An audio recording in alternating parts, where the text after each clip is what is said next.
Well, welcome. We are here today with Angela Buchter.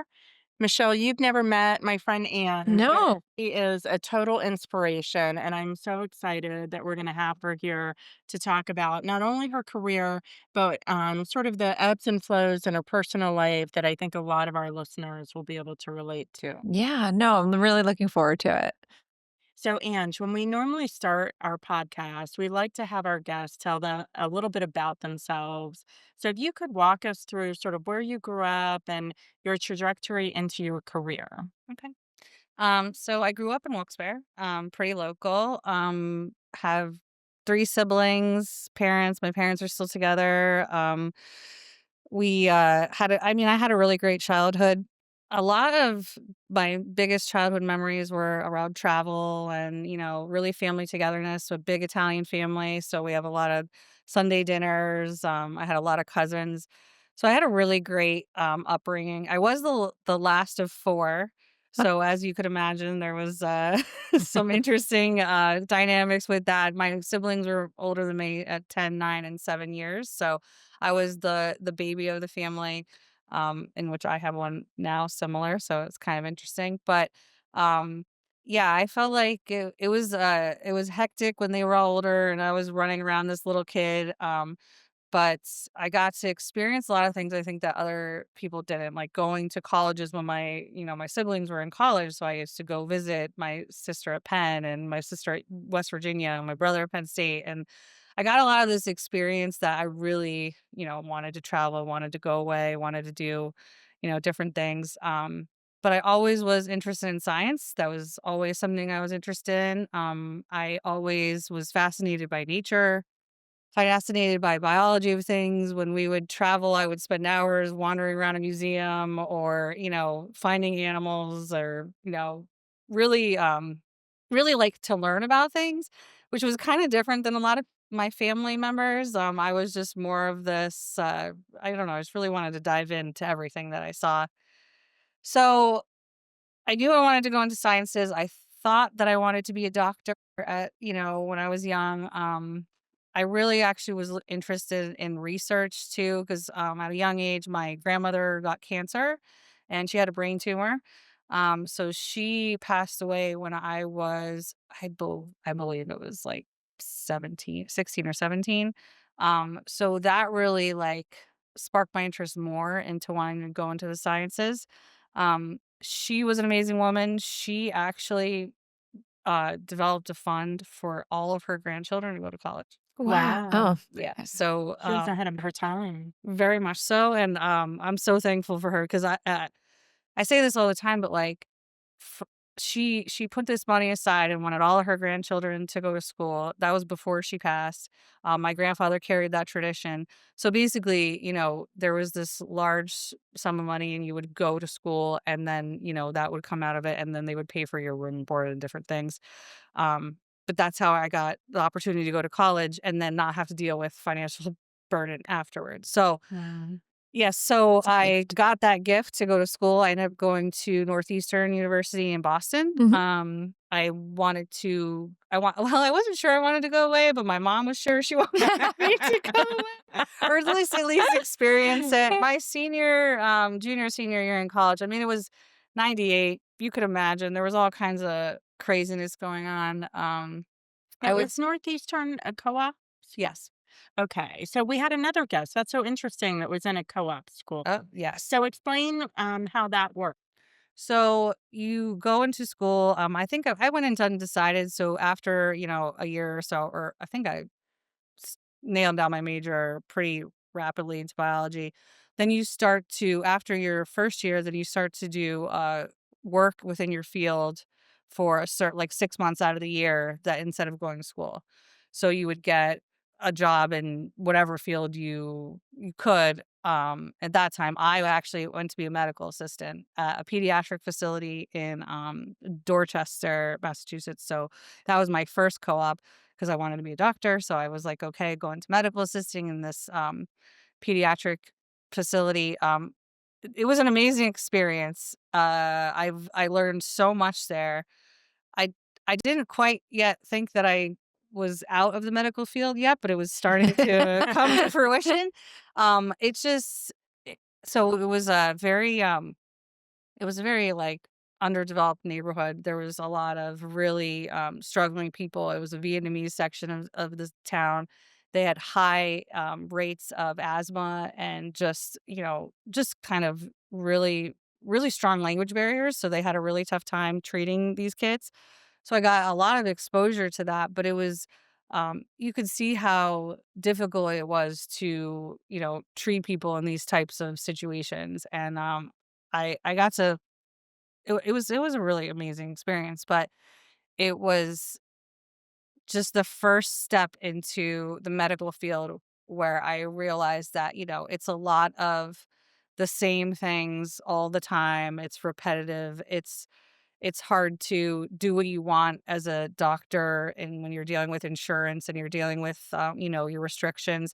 So although it was a great experience, I ended that, not really sure what I wanted to do in the next field. So then I actually did another medical assistant job at a different pediatric facility, and that was in a more affluent neighborhood, and it was a totally different scene.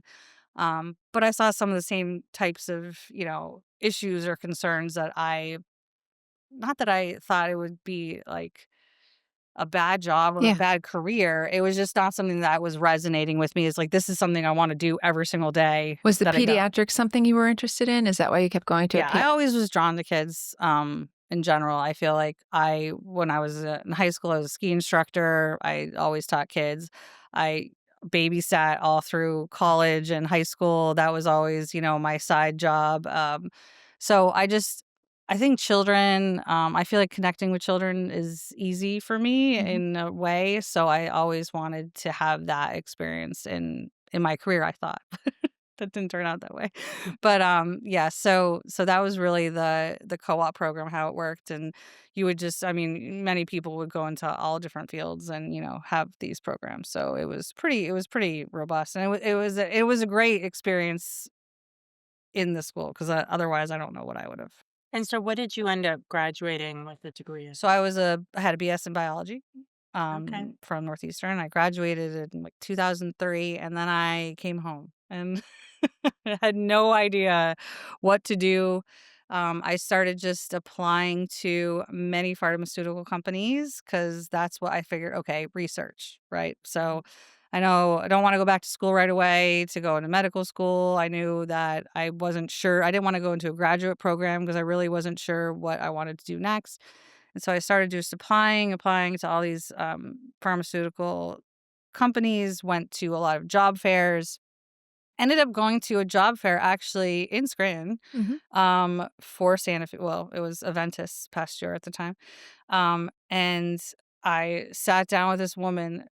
Crazy enough, I'm actually her manager now, which is wild. 20 years later. But I sat down with her. We talked a little bit, and then I got a call for an interview. And this was my first like real interview ever. And I think I remember I went going with my mom and we went and bought like a suit. Like I had a suit and I went like a whole suit extravaganza with heels and everything. And I went to this interview and it was a panel interview Oh, wow. of four people who I still actually know all these people that were in my interview today.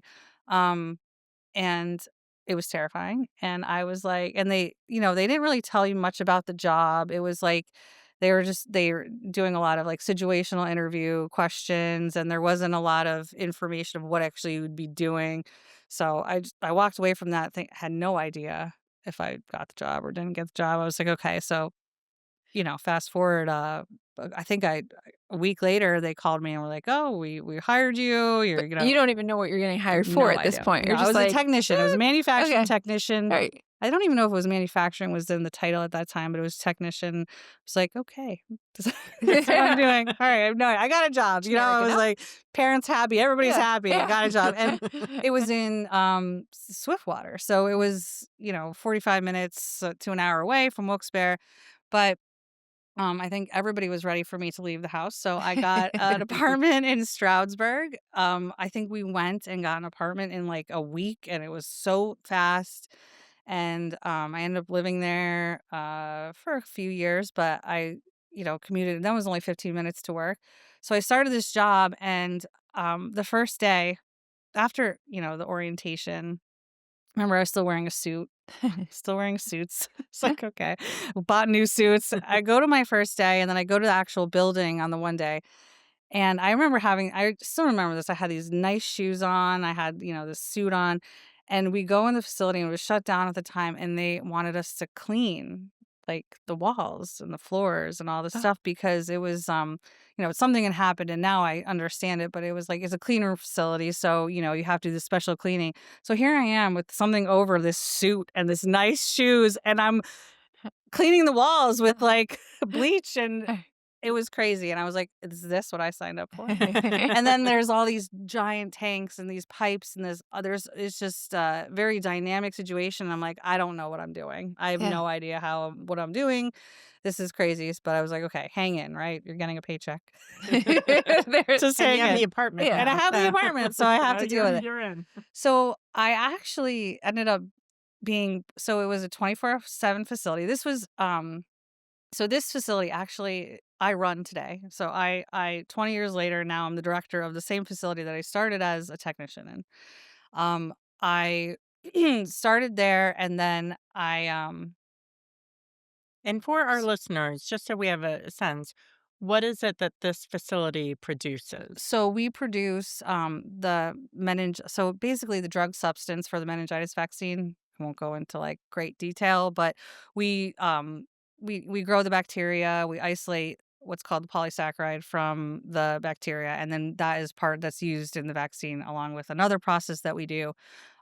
So we basically produce like what is going to go into a vaccine in a fill form and finish facility. So we So you manufacture the ingredients for pharmaceutical, essentially. vaccine. But Vaccine. Yeah, Okay. not did a you pharmaceutical. know that at the time, or were you just I kind knew of like, that. So I think this is something that might be research based, and it sounds I like it's did an not entry level. know what I would be doing, Yeah. and I had no idea what the facility was. What they were doing is it was coming. So it was a new facility. Yeah. It was a new product, and they were basically just mass hiring to start running this facility full time. The building came over from Sweden. They like put it together. It was a Yeah. modular building, and then the process was developed. So they had to put all this stuff together, and then they just hired a bunch of us. There was a ton of people that would now run this facility, and then eventually get it licensed, and then we'd eventually manufacture. So when I started, we were in the really beginning phases of what now. Well, now it was Menactra at the time that we were working to, and now it's a different vaccine, Menquad Phi, because we've developed since then. But that's what the purpose was. So it was just I want to say a bunch of kids, but it wasn't. It was a bunch of college graduates that were just like hired, and we were, started to get this facility up and running. Yeah. So I was hired, and I actually started working third shift. They put me on third shift, and I didn't know that third shift existed. I didn't know that was a thing. I was like, "What do you mean I have to come here at 10 o'clock at night?" And I just started at 10 o'clock at night and worked till 6:30 in the morning.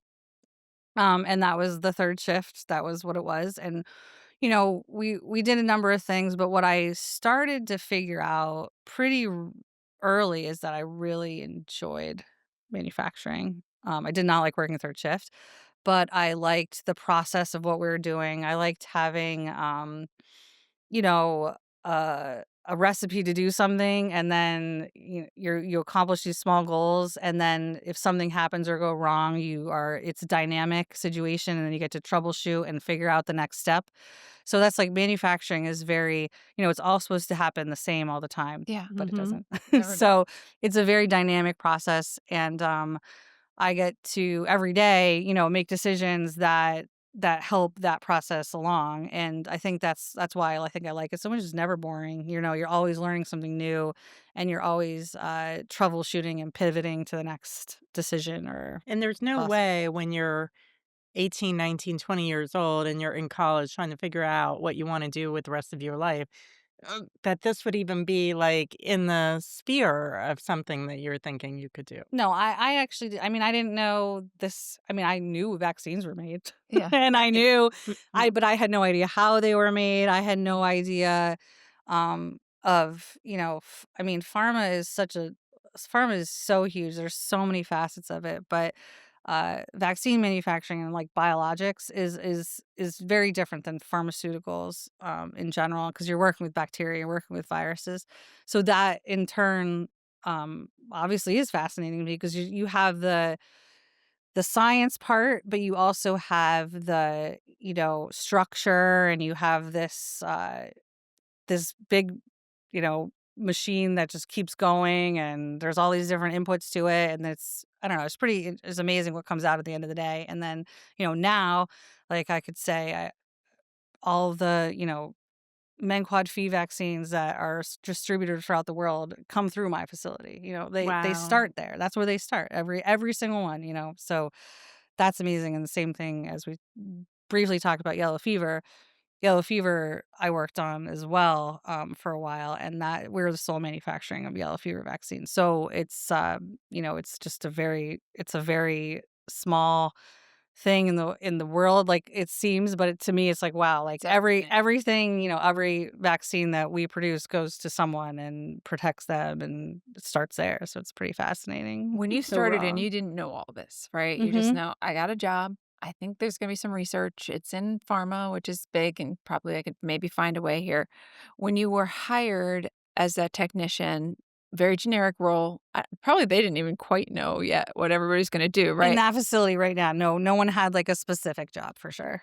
And then, you get there. When you were hired, did you know it was third shift? Did they ask you to do that? Is that something? Because I'm just like, it seems like it's something you were willing to jump in and do whatever at that time Yep. you needed to do to get to, to figure out more, see where it Yes. was going, and then having worked the third shift and learned a little bit more about manufacturing, how did you actually decide that this is something I do like this? This is like, I wasn't really sure what I was getting into, Yeah. but now I'm, like, thinking this is really cool and something I might wanna really lean into. Yeah, well, it was the process. Like Process really spoke to you. it fascinated me that we start with this small, you know, milliliter of bacteria, and then we end up making something that's going to go into a vaccine. I thought that was fascinating, but I just thought the way everything worked, like, I was learning so much. I mean, I've never seen a giant tank and put ingredients into it, and there's Yeah. all this computer automation that we work with. There's all this, so I think I just found it really fascinating. I think manufacturing in general is a super dynamic job, and I think I need that in for who I am. Yeah. Like, I need to constantly be moving in a job or doing something in a job or have a purpose. And I felt like that's how it was. It was like, you come in and you have 20 things to do, right? But you get this one thing, and then you do it, and then it's accomplished, and then you learn something else. And I caught on quickly. Yeah. So I was like, wow, this is like cool, and like I'm catching on quickly. And then I end up getting promoted. I think like it was like 15 months in, and I end up getting promoted into like the next tech level, because I was like a tech 2, and then I got to move to tech 3. So I think They I think kept it these was titles really specific, yeah, they did. Seriously, it's all different now, because it's right? interesting to think about. But yeah, so then I think that too is like, I knew I was good at it. Mhm. Like, I Mhm. felt good at it. I was Yeah. like, wow, like, anything they kept throwing at me, I was like, "Okay, I'll do this. Oh, sure, I'll do," like, I had that personality that just wanted more. "Okay, give me more things, give me more to learn," you know? Were you at that young age where it was like, "I'm ready to soak it all in, be a sponge, I'll work as hard as I need, as long as I need, just whenever you need me just to learn this," and Yeah, I'm sure that was something that was being recognized at the time too. I think so. I think that, yeah, I was a sponge. I was, Yeah. and I think that I was just like, whatever they were giving me, I was like, "Okay, check Yeah. it off, and Yeah, then I what's the got this. next thing?" And with that, I think I had also a strong personality as a leader, maybe young, that it was, a good person to have in those times there, because it was a new facility. So they were probably looking for any little type of leadership qualities that I was, or that people were exhibiting. So I got to like I said, 15 months in, I got a promotion. Then I think another 15 months in, I got another promotion. And then I was like a shift lead. And then I moved to a different shift. But like all that was like little goals, and I love that about Yeah. work. I loved getting like having little goals and then accomplishing those goals and then seeing what I could do next. It was just very rewarding, I think. But I think that's you're right. Like it was a time in my life that I needed that structure. Right after college, Yeah. I was young, so you could work third shift when you're young and Sure. just do it. Yeah. Because you don't have as much happening in your personal life at that time, I would imagine, I'm not assuming. No, yes. But, like, so you could kinda do all that. So, do you stay in Swiftwater? What starts as you're getting these promotions, what starts happening in your personal life, and does that shift things? Yeah, so, okay, 2004, I started. Sorry, I'm trying to think of the timeline because I Yeah, was like, because 'cause you're moving up pretty fast, it seems like, in this I company. was actually, but it's like, small progressions. Yeah. So I met Paul, who was my husband, my late husband, at right around there. So we worked at the same facility as technicians. So So I you met met him. there. We met there. Okay. Yeah. You're both was he a tech 2? You were tech He was a tech 3? two. I was tech two, but I worked on third Right. shift. And he worked on second shift. Okay. So he's a So little ahead of you at the time. yes, Yeah, because okay. I think he started about a year ahead of me. Okay. He worked in like the product development side and then he went to work in the manufacturing. So he was on second shift, I was on third shift. Um, we didn't start dating like right away or anything. But we started to get to know each other. And then there was a lot of young kids. We're in our 20s, so we weren't kids, but there was a lot of us, so we had a, like, pretty social, group, so, like, we would all go out to the bars and I lived in Stroudsburg, so it was a college town, so we would all go do things or people would have parties.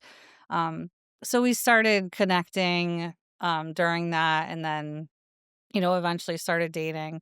And then it was obviously we didn't report to each other or anything, so it was totally fine. There was no like issue there, and we were on opposite shifts, so that was always like the kind of rule of thumb. But then, gosh, fast forward a couple years, and we were having babies and getting married. So Oh, wow. yeah, there was a big progression in that, but, um, I think during that time in my personal life, again, I met Paul Yeah. and, I lived in Stroudsburg, he lived in Tobyhanna in a terribly crappy apartment that is horrifying to this day.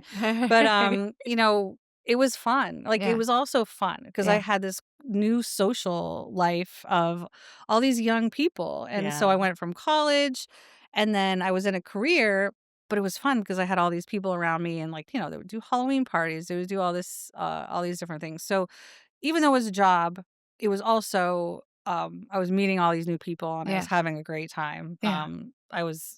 So I think that also was another reason why I wanted to stay at Santa Fe and Swiftwater, and in manufacturing. But I'm trying to think when my next jump in a role was, and I think it was much later, but in between there, I got pregnant when I was in 2006 So you around. guys aren't married at this We point? weren't You married. weren't married, okay. We weren't married, but I got pregnant and, I was 27 and I was scared to death because I was 27, I wasn't married and I was just like, "Oh my god." But we were engaged, like we were planning Oh, on yeah, so we were close and we had gotten a different. dog. Yeah. Oh, you had a dog. You'd already That was you'd your already kid. You tested out already your got a parenting skills on the dog, right? We got a dog. kid. So, it was a whole and then, life really started rapidly changing very quickly. So, I was still in manufacturing, I was still working as a technician and I was pregnant with my first child. And then I had Gavin in 2007 and I was still a technician for a number of years after I had him and then my daughter after that in 2009. So, and we got married in between there. So we got married. We did do that. So we did get married. But then it was, trying to balance a career and children. And he was a technician as well, but then he moved over into a different role.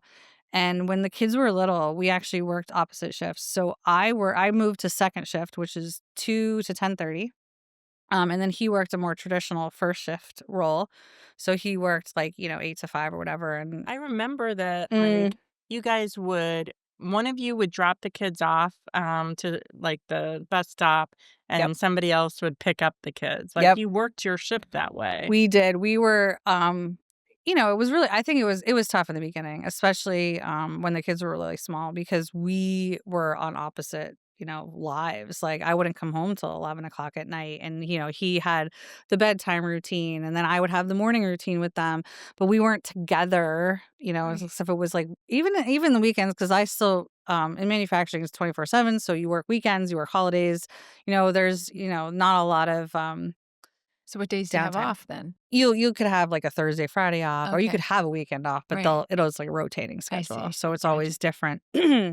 Um, so that was, like, the first, 2 years of Gavin's life, maybe. We lived in Blakesley at the time, and we were doing this opposite shift thing, so we were, just trying to figure out being a family. Um, then we were looking for a house, and it was where we ended up in Bear Creek Village in 2011. So we moved to Bear Creek Village in 2011, and the rest is history now. Well, um, I know. So, you and I met in 2013. So you'd been mm, in the village for a couple of years. okay. And I want to say that in 2017 is when you found out you were pregnant with Amelia, your third child. Yes, yes, And that was unexpected, right? very. You thought you were done, Thought and it- and I remember how excited, Paul was especially. He was beyond excited, Yep, for this, I was just so. and you were too. Mhm. But I just, for whatever reason, remember how very excited he was. Yes, so And And I was just talking Were you about. still on different shifts at this point? No. So when Gavin went to kindergarten, I moved to first shift, Okay. and um yeah, Paul, we both worked similar shifts, but we were like slightly offset. So I worked first shift, which was like 6 to 2:30, and this was I used to pick up. He used to take them to the bus because he worked like more 9 to 5, Mhm. and then I would pick them up off the bus after that. But I moved to because when he went to kindergarten, I wouldn't have saw him at all if Right. if I still worked second shift. So that was kind of the breaking point. We're like, okay, regular first shift roles. I still offset a bit. I luckily had an amazing manager at the time, which we figured out. I was doing a different role then. I was actually it's called a principal investigator. So I had switched from the on-floor manufacturing to more like investigating issues when they happen, which like there's these deviations they call them. So I more was in that role. So it was a more like office type Okay. role. So I was had a little more flexibility in when I was working. So you made that kind of work for the family, and then you get pregnant. Hmm. Paul's super excited. Yes. And then what happens? So this was 2016. Um, at that time, I think I was a manager now. It's another role at this time. And then he was in quality. So I found out I was pregnant, and I was I was just like, "Oh my god." Like, this can't be real. I was like, I took 3 pregnancy tests. I was I was like, this isn't happening." I don't know. I was just like, "Wow," like out of nowhere. I never really felt done, but I thought I was done. It was one of Mhm. those things like, oh, but it was like, I mean, Adria was, gosh, what was she, like 7 or something when she was born, so it was like, "Oh my gosh, my kids are they're older, everything's whatever." But I remember telling Paul, and he was so excited, and I was like, "What is wrong with you?"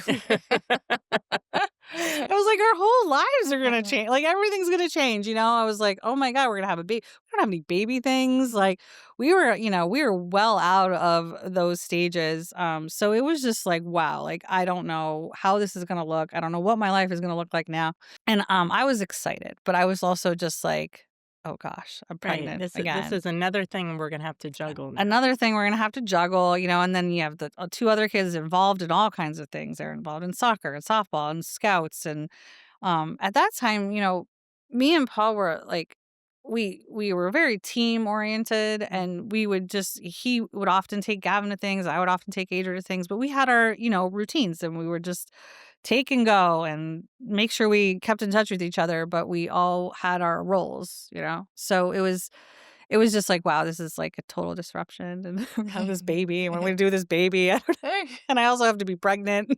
So, and I had to be pregnant in the village where we have, a number of fun things to do, Parties and parties to do yeah. all the time. So, yeah, so I had her in 2017, in February 2017. And yeah, I mean, looking back now, she is such a blessing in so Mhm. many ways. Like I can't even explain how like her being in our lives changed the trajectory of the rest of my life. Yeah. It's pretty amazing. So I told her this today. So I was I was like, because I was thinking about it, and I was just like, she was such a happy child, and she still is probably one of the most happiest people I've ever met, and she's just Mhm. always like, kind and sweet and happy, and there's nothing that really bothers her too much. Um, but she was definitely a cornerstone to, the rest of what we'll talk about later. But uh yeah, so that changed our lives drastically, but it was all good. So It was very good. you and Paul, you're both working these, pretty important careers, Mhm. developing vaccines for Sanofi. You're both working parents. You now have a toddler in the mix, and you're like 38. Mhm. Paul's 40, 41, Mhm. and he unexpectedly passes away. Mhm. Walk us through what what happened and how you were feeling that at the very beginning of that. Okay. So, I mean, so so Paul was a diabetic. He was type 1 diabetic. But he had no like complications or anything leading up to his passing that we would have known, I mean, he did have some problems with his vision, um, but there wasn't any like, super warning signs. So it was I always talk about it as like a typical day. It was the day before Mother's Day in 2019. So it was a Saturday. And we had so many things to do that day because we had a packed schedule. So had a soccer game, I believe. And then I think we had two soccer games. And then we were going to dinner at Colaruso's with my family for Mother's Day. And we had to pick up, um, stuff on the way. I went and got some gifts for all the women that were going to be there, all my sisters and my sister in law, my mother. And then we go to dinner. Everything's totally fine. I remember specifically saying bye to the kids, and Paul actually making fun of me because I was giving them like more hugs, and then he was like, "You're gonna see them tomorrow. It's gonna be fine. It's whatever." So let's go. We had to pick up cream puffs for the party that we're having in the village later that night, everything. And this was like, for us, this was like a night to get out because we did have a 2-year-old and we had these little kids. And so I passed them off to my parents and we're like, oh, we're going to go to this party. And it's going to be so fun, whatever. So, it's funny enough, we actually got in a fight right before the party. I had these cream puffs and eclairs, and I was in the car and they were on the dashboard, and Paul like moved too fast and they all fell. I was so pissed. It was right before we came into the spring fling. So we were in the parking lot and we went over to the parking lot for the mail for some. I think we were looking for a place to park. And there was cream puffs everywhere. And I was chucking them out of the car. I was so mad. And I was like, we gotta go back to the house and get more cream puffs because these are all ruined, whatever. And like that right there was like the arguments we had, like Yeah, over the cream puffs. they Yeah, were over cream puffs, you yeah, know what I mean? And yeah. I always, every time I walk into the post office, I still fucking cream puffs. Because like it was such a comical thing, and to think that I was like, we were upset, and Mhm. but anyway, it resolved quickly and we were totally fine the whole party. We had a great time. We were all dancing and we were having a good time and we were laughing and all this stuff. And at the end of the night, we actually went up to the Indian, and I actually didn't feel well, so he took me home. And Up he to the went, Indian? yeah, It's a oh, local sorry. pub, Oh, okay, okay. just down the road. Yeah. So then so he actually went back. with one of his friends, and I went to sleep, and then I woke up. I think it was near, like, it was like 2 in the morning or so, and his friend had brought him back to our house, and he wasn't feeling well. And, he was like, "I feel like I just have heartburn." He ate these hot dogs at the Yeah. Indian. He thought it was wrong. It was heartburn, whatever. And I'm like, "Okay, you sure you don't want to go to the hospital? Are you sure you're sure you're sure? Like, are you sure you're okay?" Got him Pepto. His friend left, and then he said he was feeling better. And then all of a sudden, he got up and walked over to the bathroom floor and collapsed.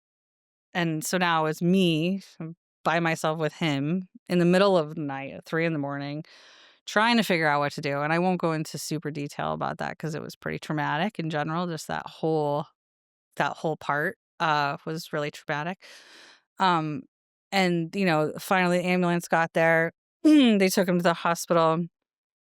The kids came, for my mom's, because then on this whole experience, I was on the phone with my mother, on the phone with 911, trying to do CPR, trying to figure out what's next. And we get to the hospital.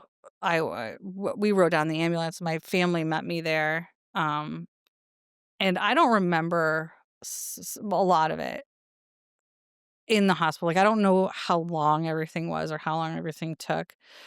But I remember, like, when they took me over and told me, like, "He passed," I was like, "This isn't, like, there's no way, like, this isn't real. Like, there's no way this is happening right now." Like, this is just I couldn't understand, like, that something so terrible had happened. It's like, "Oh, did he have a heart attack and it's fine? Or you know what I mean? Or is something," but he died. Like, he died very quickly after. I suspect it was, I think when he collapsed, that was it. Wow. I don't really, know. But I suspect it was very quick from just what I experienced. And then, yeah, so when they told me, I don't like, I remember just feeling it was unbelievable. Like, this is just unbelievable this happened. And the only thing I could think about was my children. This is the Yeah. only thing I could think about. Uh, I just kept thinking, like, what is gonna happen to them? Like, Mhm. are they gonna be okay? Uh, that's all I could think about, and I kept going over my head.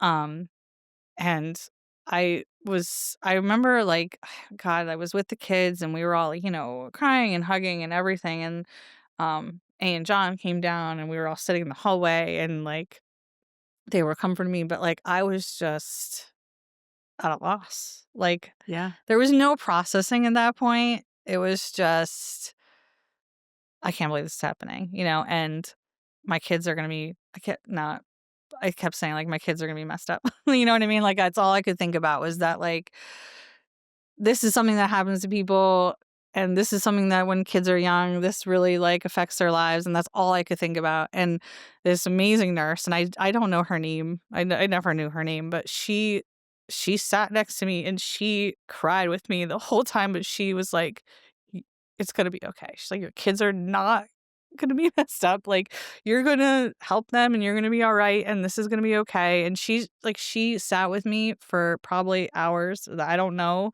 and was just, like, a total rock star in that. I don't know Yeah. how she did that in that position.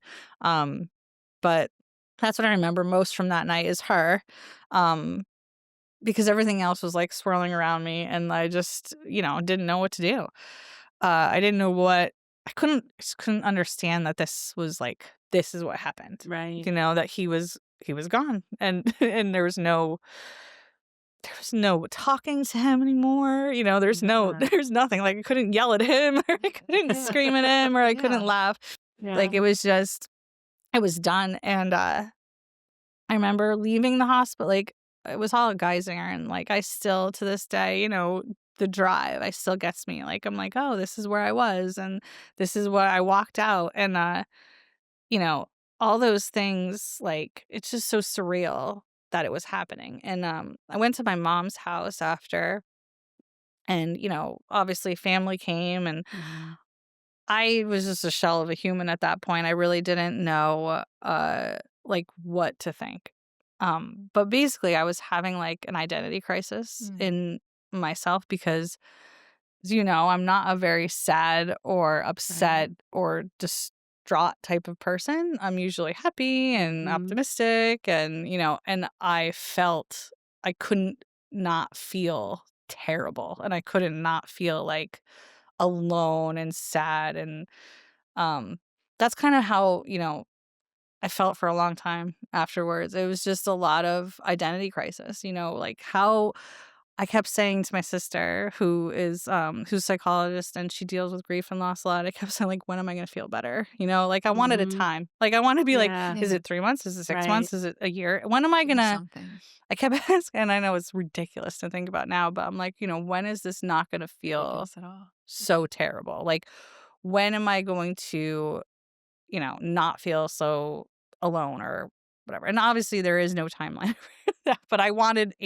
Right. something to To grasp hold on to, onto. Yeah. right. I wanted to know that, like, I'm not always gonna feel this way. And I didn't know that at the time, obviously.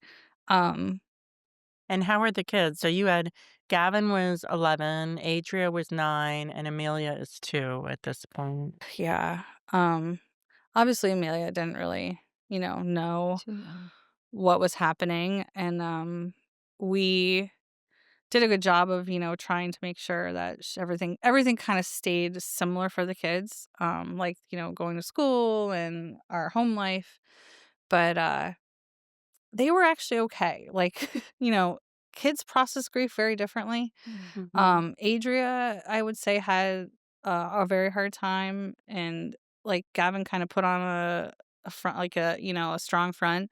I think that they were so young that it's just it also, like, they didn't understand what was going on in their world either, They were yeah. they were very young, and, um, I still can't imagine what it would be like to be in their shoes, to be honest with you, because, like, I still have my father, so I don't know that experience, I don't Mhm. know their experience, just from what I saw, but they they were amazing, honestly, Mhm. throughout it, and, we went to therapy, together, and honestly, I felt like Gavin and Adria spent more time laughing at each other and talking than actually in therapy because they were young and they didn't get they didn't I don't know if they truly understood what was happening, or they did, and it was just like they said, they process things very differently. Yeah, maybe the laughter helped them. Do they Yeah. talk about it now? Yeah, we have a very open dialogue about Yeah. Paul. Like, we talk about him all the time, like, "Oh, your dad like this," or "We like this," or whatever. Um I talk about them intermittently, like, how it affected them, but I think it's like we all just kind of, you know, are moving through life as Yeah. best we know how, Right. and, we do like, me and Adria specifically have talked a lot about how it changed our lives for the better, like, how, it gained perspective on certain things, how we deal with trauma differently, how we deal with loss differently, how we deal with life differently because you know, um, they've had something really tragic happen. Yeah. Mhm. So they know what that real tragic feeling is like. So I think a lot of other things, aren't as disruptive to them, Yeah. like they're able They to roll handle. with it a little bit better. Yeah, it's interesting, but there's still, there's still life without him, and I struggle with that still to Well, this day. So and Mhm. you're telling this story, and I'm like, I think hearing it for the first time, I feel a little bit of like that, what you, not, but that sort of like surrealness. Like, mhm. it was just such a normal day. Like, Mhm. said the cream, like arguing over, like such an average day. And then you find out you lose this super important person in your life, and, like, I'm still processing it sitting Yeah. here with Mhm. you right now, right? Like, What?" And so I just imagine now, like, the kids sort of process it differently. I'm trying to think what would I, when I was that young, like, who are my parents to me, and what does that mean? But you said I wanted to know when it would stop. I wanted to know when I would feel different. Do you have an answer to that now? I don't have a timeline. No, yeah. No, I think that it's always something you're gonna carry with you. Like, I always carry it with me. I think the feeling, um, that I had then, like, I could recognize it now and I know, but, um, it does get better. It might not be for everybody though, so I think it will get better, and I think you get out of that feeling, but I also think it takes a lot of work and a lot of persistence, and just awareness because you could stay stuck in that grief. You could Mhm. stay stuck there and you could stay stuck there for a very long time. And um I think it's a constant battle to pull yourself out of it. So How do you do that? How do you pull yourself out when you're there? so many ways. Yeah. So many ways. So I think right away, I gravitated obviously to therapy. Therapy is something I've been super comfortable with. I've been in therapy many, many times in my life. I tell this to my kids all the time. I said therapy is just learning about yourself. You're just learning about yourself and you're learning how to deal with situations and you have a sounding board. Um, so I grasped on that very quickly, just like I said about the timeline. I was like to my sister, I'm like, I need to get a therapist, I need to get a therapist, I need to get a therapist. That was like, I was like, this is the only, I don't know what else to do. This is one of the only ways I think I'm going to be able to not feel like this anymore. So I did start therapy, I think in July of that year. So it was about like roughly 2 months after that. And I also had the trauma part was so that night I had a lot of nightmares, panic attacks. I couldn't sleep for long periods of time. So I needed help with that because that was disrupting my life in general. So I was like, if you're not sleeping and you're having nightmares and like I was literally like afraid to sleep. I was afraid of me myself dying. Like there were so many things.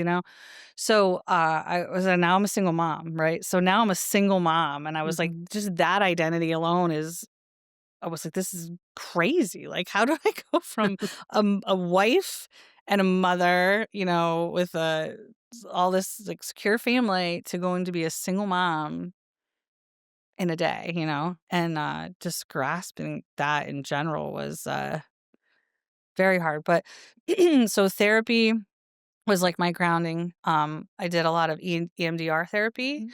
um, to deal with the trauma. But I would say that whole process of even the therapy lasted about 2 years, 2 to 3 years probably. And then, COVID happened. So that kind of put a little bit of a wrench in some things. Mhm. Um, but I think for me to get to where I am now today, um, therapy, work constantly on myself, and who I am and who I wanna be and how I wanna show up for the kids and how I wanna show up day to day, um, and just, like, gaining perspective from that was what I use to fuel what I do today, Yeah. how I am today, so Yeah. all the perspective from losing Paul at that very crucial moment in our life is what I use to drive where I am today, and I think if, with that, like, there's so much to be grateful for. There's so much to be, you know, celebrated, and you really don't know what's gonna happen tomorrow. No. Like Well, it's you yeah. you really don't. And that happened to me. And so like I could have either let that destroy me, Mhm. mm, but what good was that gonna do anyone? I have these three beautiful children who now have only me Right.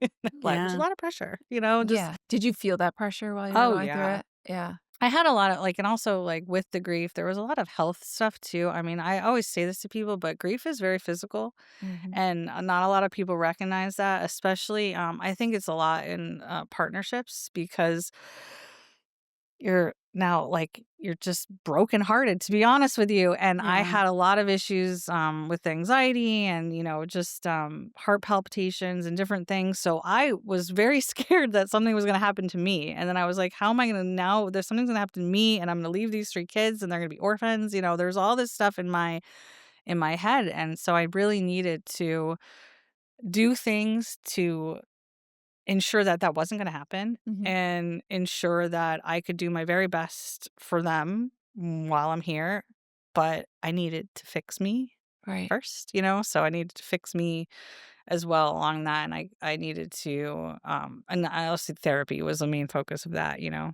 And how was work in helping? I mean, during this process, Yeah. it was probably, I mean, you would have had a hard time going to work and concentrating, and you work in a environment that's literally life or death. Yeah.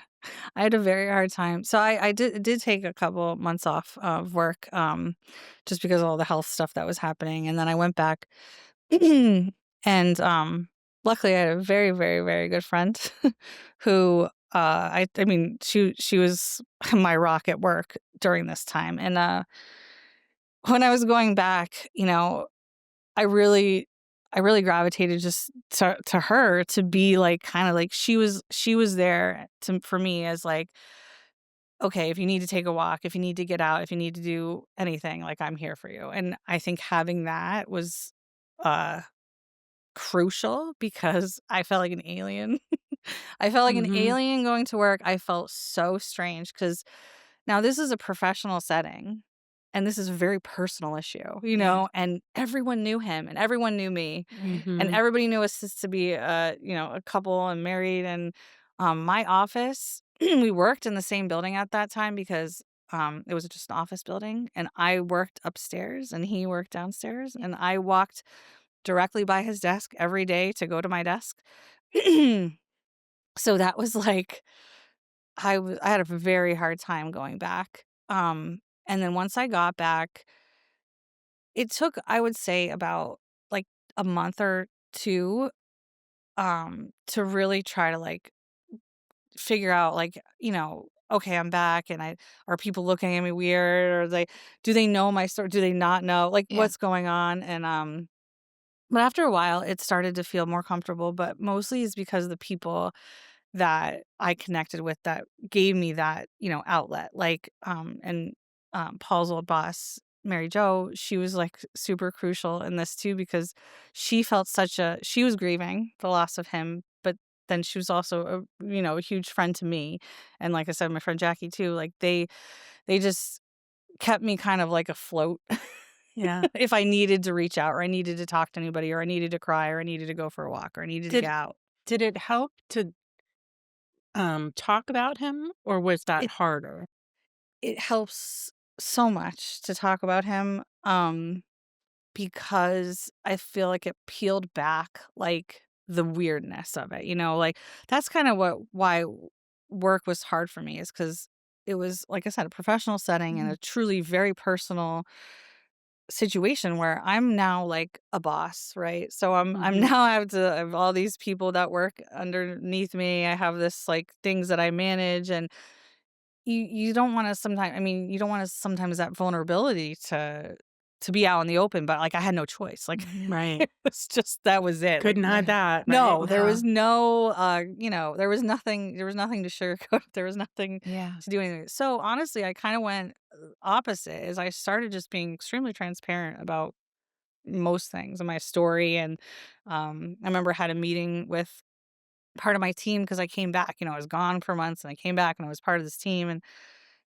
I addressed the whole issue with this team and I, you know, of course I cried and of Yeah. course it was Mhm. emotional, but like I felt like I needed to do that to like, okay, this is my story. This is how I want it to be told. And this is what, you know, and now I'm no longer this like, it's a, you know, a strange No, you're situation. human, you've opened the door, you've made it not a weird topic because I'm sure people are afraid to talk to you about it. They're Yeah. like, "Do I mention it? Do I not mention it?" Right? So you kind of you've answered that. You're like, "Here's my story. You can Yes. talk to me." You made them comfortable.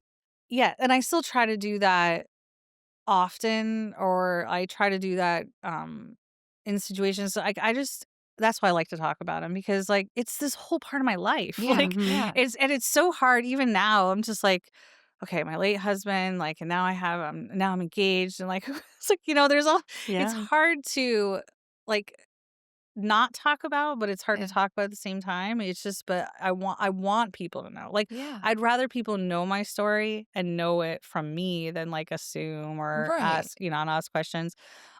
So I started just trying to be really open about it in general. And, of course, like, that was hard for some people. My boss at the time and, we she was a French woman, and the French have very different, culture about death. Yeah. There is not a grieving period. It's like somebody dies, you just go back to normal life, and Yeah. so she had a hard time understanding, me, and then I mean, also, like, I had these 3 kids, and I was a single mom, and I was trying to figure that Right. part too, You were like barely juggling it when there were 2 of you, and now there's Right. just 1 of you. exactly, and then, like, how to get them to places, and I work, it's 45 minutes away, so there was so many things, and she wasn't really compassionate in the beginning, and, that was really hard, Mhm. but, you know, fast forward a year or so after that, and COVID hit, and she was still my boss then, and I saw a change in her after that happened, and I think she got it after a while, Mhm. and after she got to know me better and, Yeah. different things, but it's hard because some people think you just go right back to living life, Right.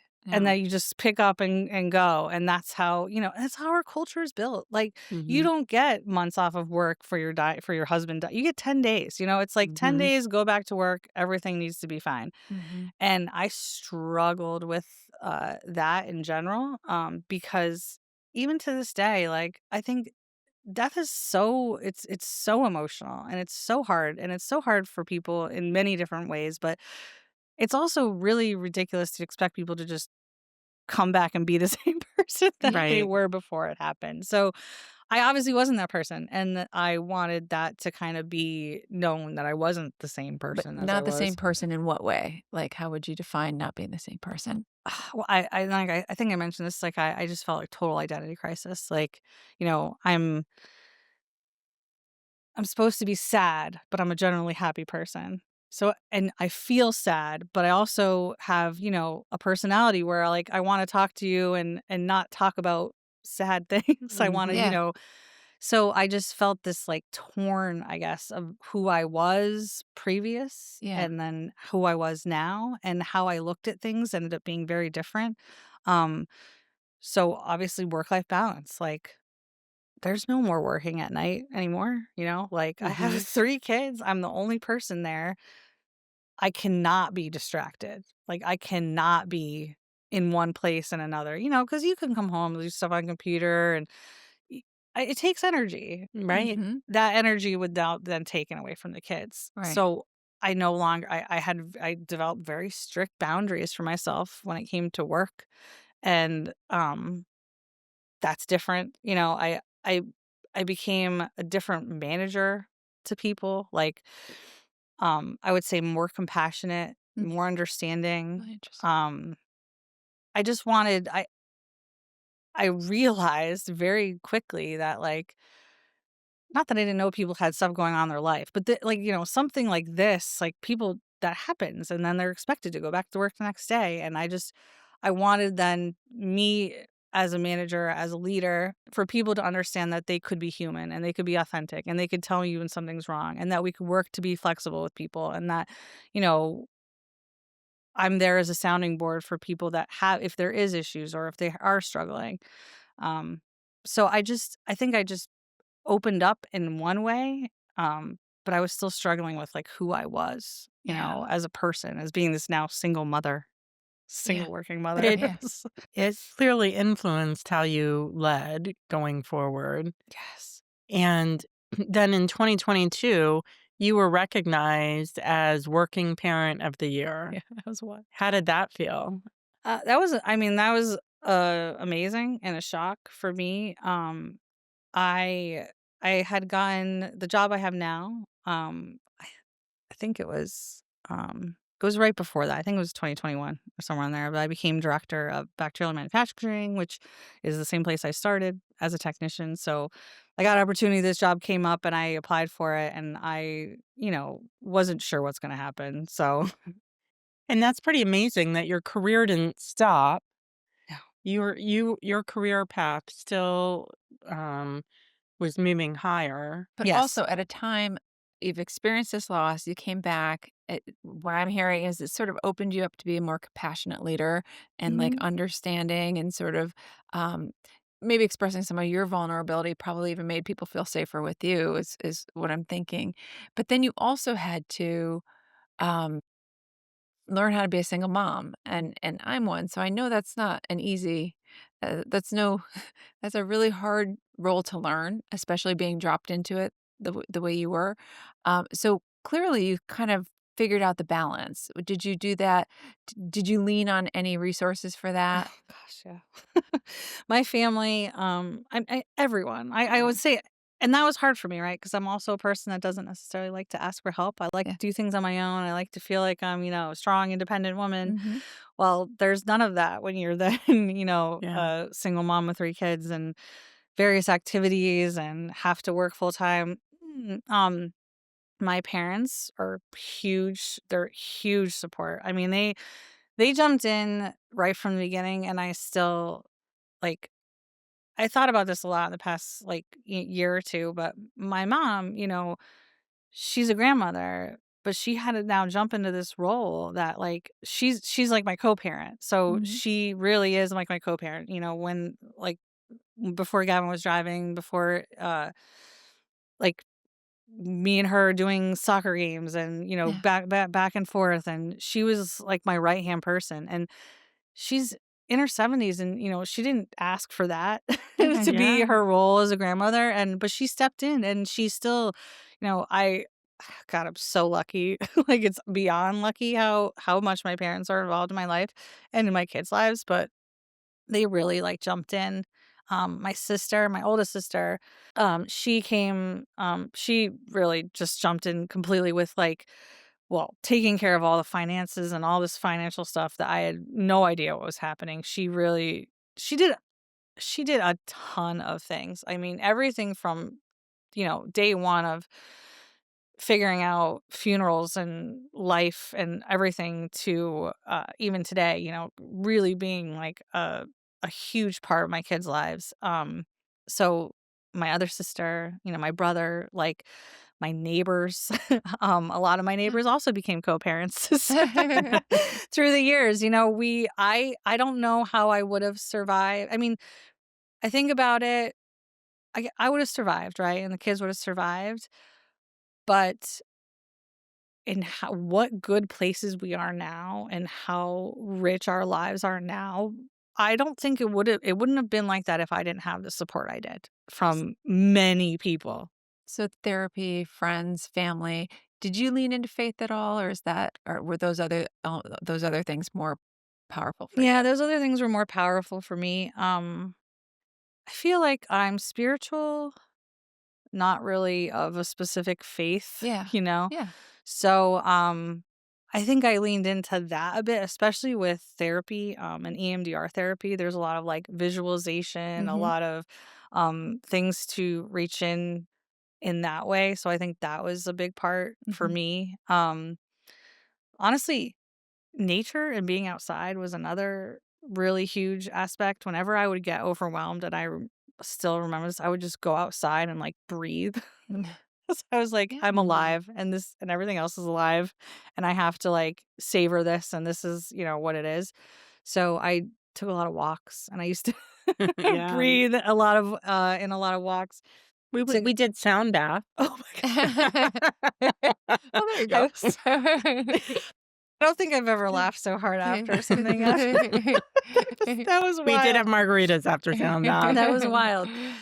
And stuff like that, but, like, still remember you gave me the bracelets, right? Yeah. So, the bracelets, right, were, like, a huge thing for me. It was like and people gave me little pieces of jewelry, along the way, but I think it was, like, something to connect spiritually for me that I felt that there was something else, like, trying to, help me along.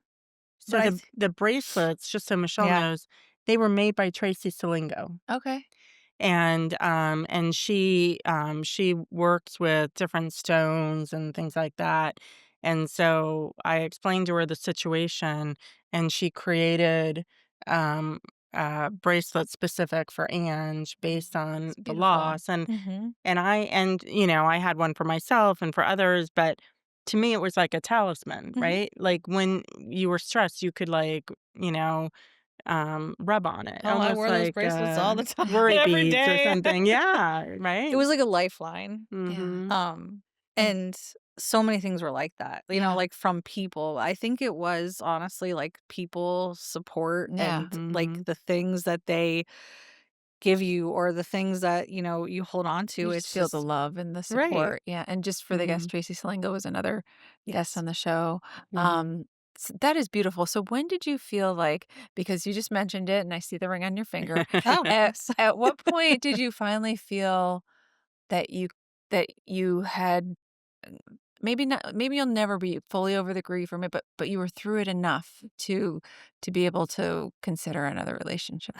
So it's hard to like pinpoint. Yeah. So funny enough, I remember at one point, and honestly, I was lonely. Like I was I'm Mhm. not a person who likes to be alone. I like people. I like Mhm. everybody to be around. I like I'm a touchy-feely person, so that part was really hard, but I also was like, I'm never getting married again. I'm never gonna be in a real I was like, I'm never gonna be in a relationship again because I just didn't see it like, at that time, I was so focused on the kids and work. Oh, anyway, I was getting my master's degree too. I forgot about I know, that. during all of Totally this, forgot you were about that. getting your MBA, So, right? yeah, Sidebar, getting a Yeah. yeah, master's. yeah. I was like, so I was so focused on all that stuff, and I was so worried about like somebody coming in the kids' lives or how I was always worried about like how it all fit together and how would that dynamic look. And oh my God, I don't have time for that and I can't do that. And but I was like lonely.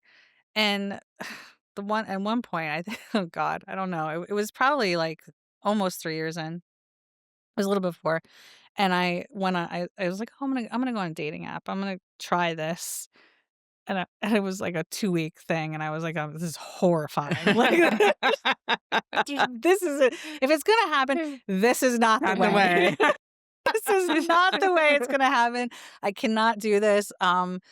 I just it was not good. So after that, I was just like, you know what? I'm fine being alone. Good being alone. I could do this forever. I Mhm. think I could be all right. Um, and then one day down the lake, Nancy actually brought One of our neighbors. one of our neighbors, yes, had invited this guy and his kids to the lake to, just I don't know what we were even doing that day, but just to hang out. And it was this guy, Matt, and, he was a teacher. He was my kid's previous teacher at the charter school they went to, so I knew him. So he came there and, I was actually just trying to, like, help with the kids because they didn't know anybody, so I was, like, talking to him, helping with the kids, walking around. Um, I might have touched his shoulder too many times, I don't know.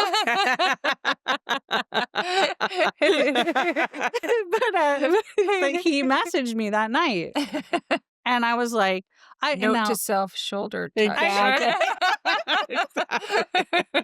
well, and I laugh about it now, but it's like, I'm like I said, I'm a touchy-feely person. I was just like, "Oh, whatever." So we were having a good time. We were just talking, but I actually didn't, like, expect that at Yeah, all, and I think it's just because, I don't know, I haven't dated anybody in yeah. Yeah. forever. Like, I don't like, I barely dated Paul, you know what I mean? Like, before we were married and had kids, so it was like, okay. So he messaged me that night, and I was like, "Oh, this is interesting," and then we just started talking, and then he was like, "Okay, let's go on a date," and I remember I think this was, like, a Sunday, and I remember he wanted to go somewhere on Thursday, and that was, like, I was like, "This is insane." Like, I'm going on a date with somebody, and I was like, "But I know him." I know him. I know he's taught my kids. I went to parent-teacher conferences with him. Yeah. I That's so know great. him. He's not a serial killer. He's Yeah, not crazy. You know what I mean? Like, I yeah. knew Yeah. all these He's a things. terrific guy. Right. But I knew all that. So I was like, so I felt good about it. And I didn't feel scared, which those dating apps, those guys are sometimes scary. And, I was just like, and I don't know. I also, I think it was really hard for me because I think also people didn't see me as a single person. Mhm. Like, they saw me as a widow, you know? So, like, where other friends would, like, set up other friends with other people, I was like this, like, glass house, you know? Yeah, Like, yeah. people didn't want Right. me to date. They didn't know how they'd feel about me dating because Right, everybody knew Paul. So right. so after our we finally get on this date and, I don't know, it was, I felt good. It felt really nice to, like, be able to talk to somebody and connect with Mhm. somebody and text with somebody and go on a date with someone, and it did start very casual, and I kept saying it was casual, and my other friends were like, "It's not casual. You're not it's not casual." Like, and then, the funniest thing is we kept it a secret for a while because he's worked at the school, my kids went to the school.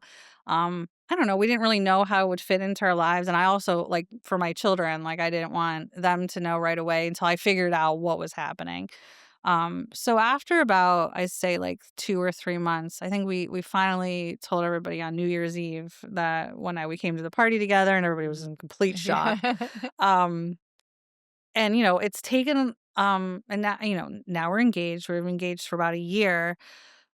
But man, is it wild to have a relationship later in life and like, I guess not later in life, but like after the death of somebody and all the different things that I've experienced with that is unreal. But I don't know if there was a time I was ready Yeah. to your question. Like, I don't know if there was a time I would have been like, oh, now I'm ready. Mhm. Like, I thought I was ready in the whole dating app scene. I thought I was like, "Oh, I'm ready." And then I was like, "Oh, very not ready." And even with Matt, like, I don't think I was ready in the beginning either. Like, it was he's divorced and I don't know how long he may have been divorced, like 3 years at that point. I think it was actually our trajectory was on the same. When Paul passed, he was getting a divorce. So, yeah, Interesting. it was, like, right Okay. around the same time. And, it was like, so he had gone through all that, and I had known some stuff that he's gone through, uh, but just, us kind of figuring out, like, we gotta trust each other, like, Mhm. how is this person gonna be around our now there's other kids, his kids involved, and Yeah. all this other stuff. So we finally came out at New Year's, and then after that, we slowly started introducing, like, our Yeah. families and the children into the mix, and I thought it was a slow progression, to be honest. I thought we took a lot of time, but it was disruptive. Like, my kids had a hard time at first, and I think our families had a little bit of a hard time just trying to figure everything out. Um, but we worked through a lot of that together, and I would say now things are really good in all It's awesome. aspects. Mhm. But uh, we deal with things very differently than I did in my first marriage. Yeah. And things are a lot different, in a relationship after, I think, like, tragedy and then also, like I said, his divorce and the stuff that he went through. We operate on a very different, like, level of relationship. Um, Funny enough, we also had the same therapist, which I found out. Wow. Yeah, which is so strange. I mean, I was like, "Wow," like, It's that's really funny. really interesting. First of all, a man that's willing to go to therapy, I think, is, like, a very Admirable. interesting thing, and he is very much a person that works on himself and Mhm. works through problems. That was also new for me because, like, I remember our first argument, and I don't know if it was our first argument, but, like, he was like, "Well, we have to talk about this." I'm like, "What do you mean? What do you You're mean?" you're using the same tools that you Yeah, both learned from the yeah. same And therapist. I'm like, "What do you mean we have to," like, I was used to pushing things away Yeah. and not Mhm. talking about things and, just kinda going through life and whatever, and he, made me work at our relationship and made me work at, working through our issues and our misunderstandings, and I was like, "Well, this is crazy." Like, Yeah. I've never, and I don't wanna say I've never done that before, but and I hate to compare relationships, but this is an aspect of, like, learning. Like, with Paul, like, we were so in the throes of life. It was like, Right. and we didn't really have fights about anything major. You didn't have time Right, anyway, we you didn't have know? time, and so, and that's why I was mentioning your other podcast earlier because that when she was talking your brother's talking about the red wine Christine. and she Yeah. yes, and she Christine was like, I didn't Kessinger. realize I didn't like red wine Yeah. or whatever. I think about that, not the same aspect, but there was things I let go in my first marriage with Paul that like, things could have been better if I was just spoke up more or if I asked for more or if I communicated more. And I think I take that every day now with Matt and like we don't let things fester. We don't let Mhm. things go under the rug. Like it's like everything's out in the open. We talk through our problems. We make sure we talk through our issues and really get down to those things because not that, it was bad about things that were with Paul in that relationship, but I now wish, like, I could talk to him about it, you know what I mean? Like, I wish I Yeah. could be like, "Oh, like, we could have done this differently," or, "I could have done this differently with you," or, "We could have been, better at this," and obviously I can't do that, but it's just it makes me so much as a better partner, I think, Mhm. in this relationship Yeah. because I take all the things that, like, I may have not been so proud of back then and use them to fuel, like, a better partnership now, and, you know, I don't I know. love that. I love that you're learning every relationship. Well, It's And there's a you maturity to it, right? You've both done the self-work. You're older in a Mhm. different phase, but, like, so it seems like there's just an a want and a willingness to work at it and not brush things under the rug and, like, have the relationship be its best version of itself. Yeah. Yeah. Yeah, It's and, really like, cool. just be positive, Yeah. like, to each other, like, Yeah. appreciation. I mean, me and Matt talk about appreciation all the time and just, like, just that, like, "Thank you, I appreciate you," or, "Thank you for doing that," or, "I'm so proud of you," or what have you, and that goes so far. Like, yeah. Yeah. it's when you're, being a mom and you're always running around and you're doing 100 things, for your partner to recognize the Mhm. stuff you do is like, I That's it. think it's I remember years and years ago, I was down south, I think I was meeting a boyfriend's mom for the first time, and we went to a service somewhere, and the pastor, I guess, whoever was speaking, um, he was talking about marriage, and he said that the number one thing that separates couples isn't money, isn't kids, isn't the things you would think, it's indifference. And I think the opposite of indifference is appreciation, Mhm, right? And so it Mhm. sounds like you guys kinda figured that out, which is really cool. I truly believe Yeah. gratitude, like, Gratitude. gratitude and just and I think that's everything in my life now, right? Like, really everything in my life now, and obviously every day is not gonna look like rainbow and roses or Yeah. you know what I mean? But just being grateful Yeah. for, waking up Yeah. alive, Yeah. feeling, like, okay, Mhm. being, just able to be with my children and to, have a partner in my life, like, not everybody has that, and, like, Yeah. not and I am lucky enough to have it twice, Yeah. and so I feel like I just need this to be the best version of it, Absolutely. right? There's no room for,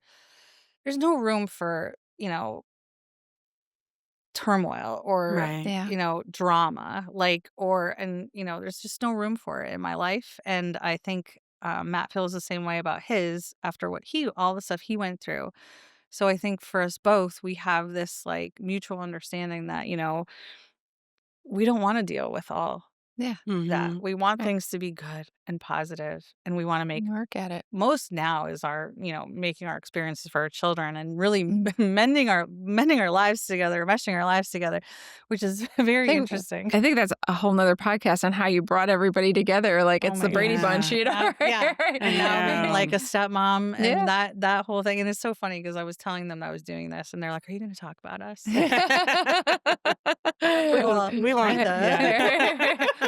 I Because I'm love talking about how you. wonderful you are. Yeah. The best. Well, Yeah. and we always, end every podcast with a couple of questions. Okay.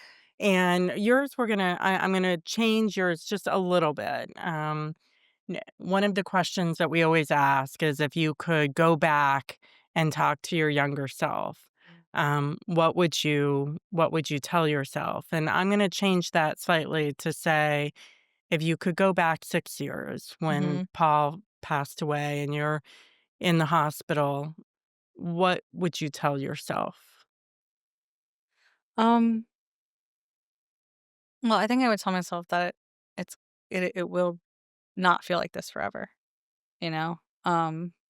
It won't feel like this forever, and don't let the grief suck you in. Yeah. Those things,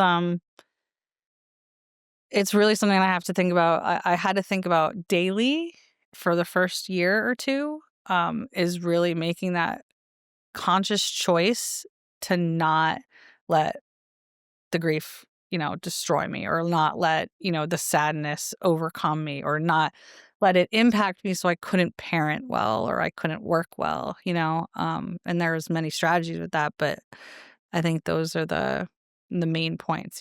Just I don't know, let yourself, breathe, and it'll be not okay. Like, I don't want to say it'll be okay, because Yeah. that's not necessarily what it is. Like, it's like it won't feel the way it does, but you have to work at it. There's nobody. It's not like like when I was saying there's time frame.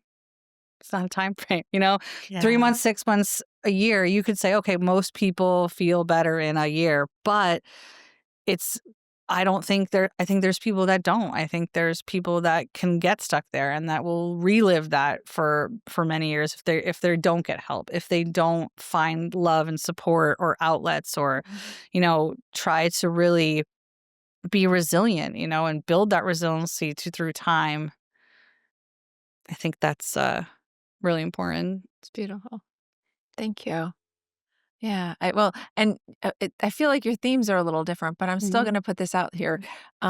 So what do you believe, especially knowing all the wonderful women that you know, right? What do you believe is something that a group of women could accomplish in a year if they really put, really dedicated themselves to it? And maybe it's something around these themes that, that we're talking about now. Like what's A something? group of women, anything. Yeah, yeah, They can Exactly. accomplish yeah, anything. I know. I truly believe in the ability of women to do anything. I mean, I don't know, women are very organized people, and there's just something about a group of women that gives you energy to do other things, many other things. Um, so I don't know exactly what that would be, but I think, I'll just take my experience, right? Mhm. So our group of women, you and the village ladies, that we are a neighborhood, um, at a time when they were all grieving, they were able to lift me up, Mm, and they were able to take me around like a little puppy and just be like, "Okay, Ange, come here and do this. Come here and do this. You could talk. You don't Mhm. have to talk." Um, when I talked about going to work, like I felt like an alien. I felt judgment. I didn't feel like that in our community, mm, even though everyone there was still grieving, and then they had to deal with, the person they're grieving's widow and their children being in their lives every single day. And was probably really hard. It was probably really hard for everybody. But they didn't think about that. They thought about me, and they mm, just put themselves out there and came together. And these group of women, like, and you guys did so much. I mean, I can't even think about it now, but just like birthday dinners or just going to the lake or just doing Mhm. anything, that the dedication of the swing set, like all Yeah. these many people in the village did so much stuff for me while they were in grief. mm. I think that's like That's beautiful too. incredible. Yeah. Um, and I think the group of women that we have and know are just truly special because Ange has a friend, it's a mutual friend of ours, but she literally, anytime anything would come up, like, "Hey, do you wanna go do something?" She'd say, "Let me check in and see what Ange needs." Mm. And that always took priority. Oh, that's amazing. And, her name is Aileen, and Mhm. she's like the mother in the village, Yes. and truly. She and you just had such a special. I try to tell her all the time she saved my life, like, literally. She did. Because sorry, I'm getting emotional about this, of Yeah. course, because she would just bring me everywhere, Mhm. like I said, like, it was just, just taking a person along with you no matter where you went, and, like I said, I didn't have to speak, or I could talk about Paul, or I Mhm. could sing, cry, or I didn't have to, and she did that consistently throughout till now, she still does it. But um like I don't know. Obviously I don't need to know what I would have done, but to have someone like that in your life is so special. Mhm. Mhm. And I don't think she realized how special she She is. yeah, she's an amazing woman. Yeah. She is, but she truly did save my life, like, or at least save me from not living my life, I guess you could From say. falling into that pit of grief that you talked Yeah. about. Yeah. It was so true, and, Yeah. if it wasn't, for her and everybody else kind of just stringing me along for that whole summer, the whole summer, um, I think life would look a little different now, or it wouldn't have been such a different progression. Wow. So I'm really lucky. I say that all the time, like, for the love and support of everyone through what I've been through. It just helped me be the person I am today. So That's Well, thank you so much. I mean, thank you for being so honest. This is a very difficult subject, yeah. and you laid it all out there, and I just know that's gonna help other people that are going through something similar. So thank you so much. you're Yeah. welcome. And Yeah. it brings it right back to those themes of community that we keep talking about. And I Mhm. just like Liz, I am grateful now for you for opening up the people I know this conversation is going to help get through something really hard. I just I'm so grateful that you came and shared so openly and so Thanks. I vulnerably. appreciate Thank you that. so much, Ange. It was You're such a welcome. pleasure to talk to you. Thank you. I really appreciate it. I mean, it's such a hard thing, and I was nervous and emotional Mhm. today, and or just thinking about it in general. But it is really important to talk about. Mhm. Grief in general is important to talk about, and I think the more people are willing and able to talk about it openly, it could help so many others. Absolutely. But yeah, for any of those newly widowed Mhm. women, like, just keep going, Find something that you can hold on to, focus on that, and let it bring you up, and really just reach out to people or accept. So you don't even have to accept people's help Yeah. and love and support, because I think that was one of the hardest things is you don't want to be a burden, Mhm. but those people don't care about that are reaching out to you. You know what I mean? They wouldn't be doing that if you were a burden. And I'd like to think that, and I know I feel this way if I reach out to somebody in grief or if I try to help them, um, even if I made a small, tiny little impact on their day, like, that means the world to me. Just think Mhm. about bracelets, right? Like, I I'm know. still talking about that 6 years later. So, like, it's those things, and, talking about it had brought up all these other things that I remember people doing, and it's like, you forget in that moment, but people really do want to love and support you, and so you just have to let them in because it's necessary for your growth, it's Yeah. necessary to move on to the next phase of life. Oh my god. Thank you. Thank you, Ange. That's a beautiful way to end. There's no better way. Yeah. Thank you so much. Thank you, Anne. You're welcome.